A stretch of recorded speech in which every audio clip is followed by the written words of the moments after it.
It's the end of July and this means we are going to have a new release from Home Assistant, that is the August release of 2026. So let's look into it. Now, after installing Home Assistant for the first time, there was this one magic number that you had to remember, that was a port 8123 to access your Home Assistant. Now, since this release, for a fresh installation of Home Assistant, you can just access Home Assistant with the IP address and without any port number. Now, in the existing installations, you can still change this port number by going to System Settings and then under the Network section, you can change the port number here. Now, apart from this, you can also change a few more settings, like you can change the SSL settings, that is, you can set your SSL path, your key path, and the peer certificate path. Then you can also add the IP address of your trusted reverse proxy. You can also enable IP banning by setting the number of failed attempts. Currently it's set to -1, meaning it is disabled, but setting it to a value say 3 means the IP address will be blocked after 3 failed logging attempts. Then you have another option to add your allowed origins to allow requests from other origins. Now, making all these changes can be a little bit worrying that you might lose access to your Home Assistant because you did some kind of a mistake. For this, Home Assistant have got you covered here.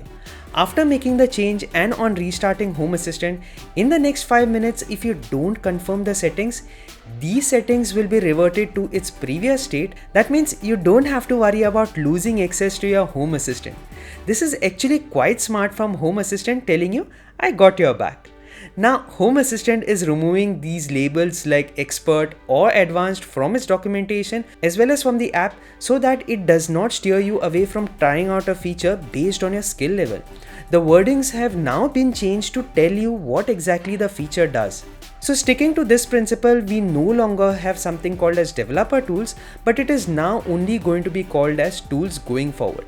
Now, Home Assistant Cloud provides you features such as remote access, fast and private voice components, encrypted backups, and much more.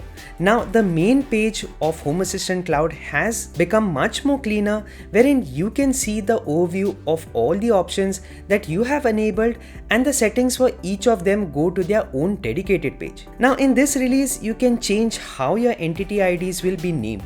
By going to System Settings and then under the Entity ID format, you can set your desired Entity ID naming format here, and this will be applicable to all new Entity IDs that are created after this change. If you want your existing entity IDs to be updated, then you need to go to your individual entities and then recreate the entity ID. Now, for automations, we have new purpose-specific triggers and conditions, like for vibrations. We can now check whether something is vibrating or not, and we also have triggers and matching conditions related to the moon when the moon enters a new phase or to check the current phase. Now, apart from these, we have quite some new integrations from our awesome community folks, such as Google Health integration to bring in your health and fitness data into Home Assistant. Then we have LED infrared to control LED lights through infrared emitters that have been set up inside Home Assistant, as well as you can use your local Llama CPP server or any OpenAI compatible endpoint in Home Assistant as your conversation agent. Now, apart from these, we have some improvements to your existing integrations, like Shelly now supports HTTPS only mode on firmware 2.0, Switch Cloud can trigger the AI art frame by webhooks, then we can also send infrared commands over MQTT, and we have many more updates to the existing integrations.